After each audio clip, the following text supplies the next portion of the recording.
Alright, so quick disclaimer, we just started these videos, and so we didn't have one going over the problem from last week. So we're going to go over the problem from last week.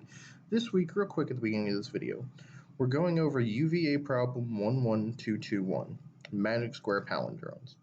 And the problem reads off like this. A magic square palindrome is a sentence whose characters can be divided into k by k square table, with the property that the original sentence can be read from the table in 4 different ways. See the on-screen visual to help with that. Start from cell 1-1 and move right until the end of the line, then proceed to the next line. Start from the 1-1 cell and move down until the end of the column, and then proceed to the next column. Start from the KK cell and move left until the beginning of the line, and then proceed to the previous line. Start from the KK cell and move up until the beginning of the column, and then proceed to the next column.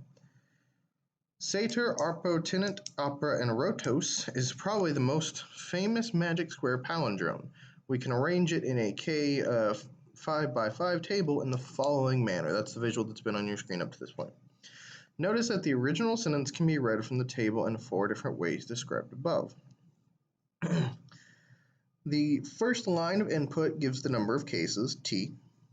T-test cases follow. Each one contains one line, L, such that it is between the length of 0 and 10,000. With the sentence that can contain characters between A through Z, so no white space, commas, periods, exclamation points, and parentheses. Please notice that the magic square palindrome table ignores all white spaces and punctuation. That's what I just went over. The output is comprised of 2 lines for each input dataset. The first line identifies the dataset with a number, starting from 1 and incrementing at each new dataset. The second line gives the dimensions of the magic square palindrome table, the k value above, or the expression no magic if the sentence is not a magic square palindrome. So basically, if it is a magic square palindrome, we give the square in which it would encompass, and if it is not, we say no magic. Our sample input is these 3 lines. And our sample output is case 1 can go into a 5 by 5, the sample we were given earlier, the most famous one. Case 2 is clearly not a magic square palindrome. It's literally the sentence. The sentence is quite clearly not a magic square palindrome, but then again, you never know. Actually, we do. No magic. And the next one is also a magic square palindrome of 5 by 5. Now, a link to the problem will be in the description. If you want to go and try it yourself right now, that's just fine. Otherwise, we are going to proceed to the solution. Normally, we do this as talking about the problem one week and doing the solution next week, but since we didn't have a video over last week, we actually went over it in person last week and are going over the solution this week. So, with that said, I'd like to move on to the solution. You should be able to see my code on screen by now. We first set up our variables, and then we grab our number of data sets, and we clear out a remaining /n out of the buffer that's left behind. When we do this, that's just there as trash. Then we start our testing loop, and we do it for each data set. We do the following. We set a variable called fail to false. We declared failed earlier. And this is just used for any time we failed, we set this to true, and it's used at the end. So if anything fails us, we continue on.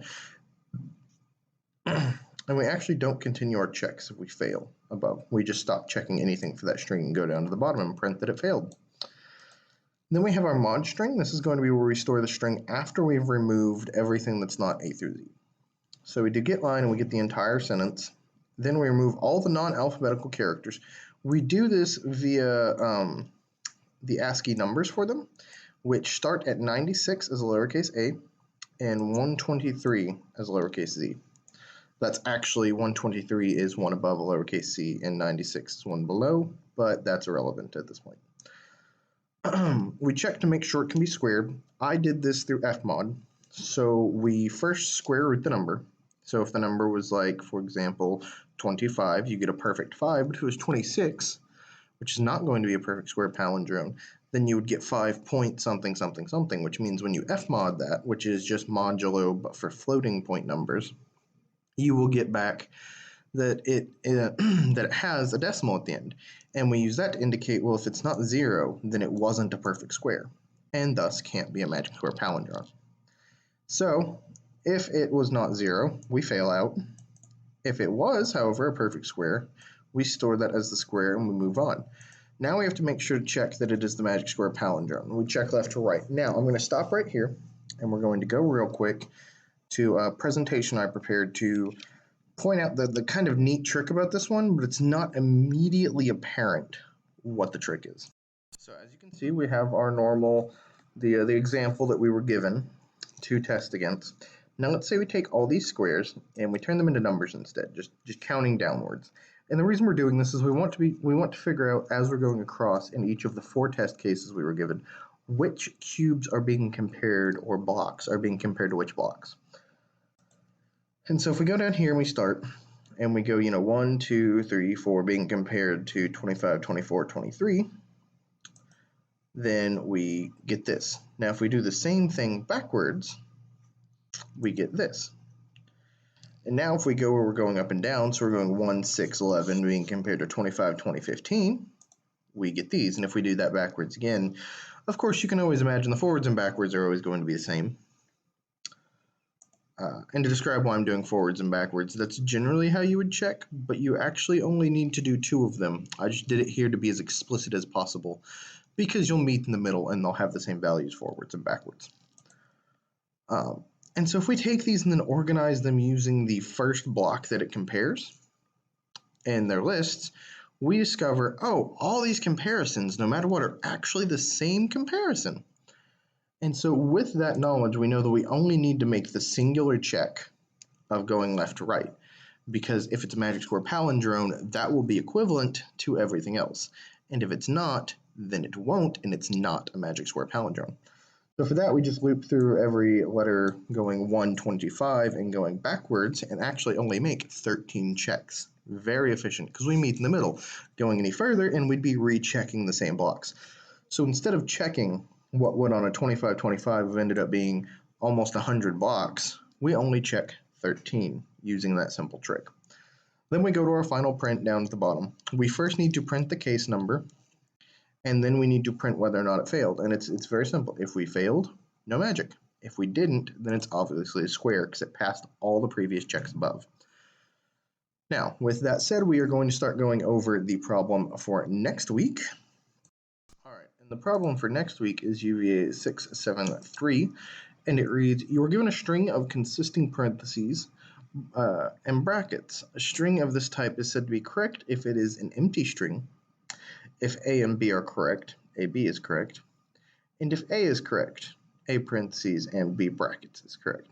So what that basically means is we're trying to make sure that every opening bracket in parentheses we have has a closing bracket in parentheses. Write a program that takes a sequence of strings of this type and checks their correctness. Your program can assume that the maximum string length is 128. The file contains a positive integer n and a sequence of n strings of parentheses. And brackets.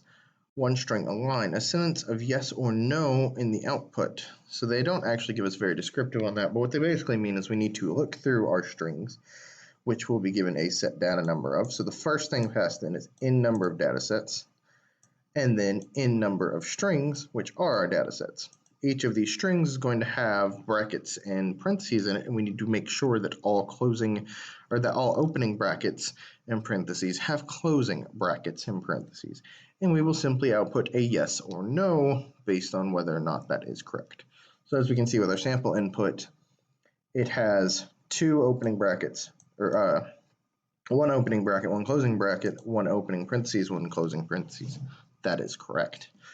The second one has more closing parentheses than it has opening parentheses, so that is not correct.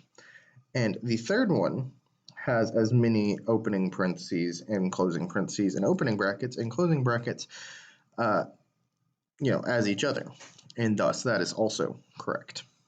Now do remember you can always go on UDebug and find larger data sets. There's normally always a huge one to test against, and that's the one you really want to test before you turn it in, because it is very, very, very rare that you will ever get that correct and not get it correct on the actual website. Normally, if you do, you should look for following new lines or following spaces at the end of your output.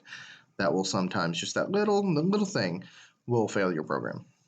Other than that, we will go over the solution for this problem next week, and I hope to see y'all either in the Zoom chat or on the meeting. But if you can't, there will be another video posted then. Thank you for watching.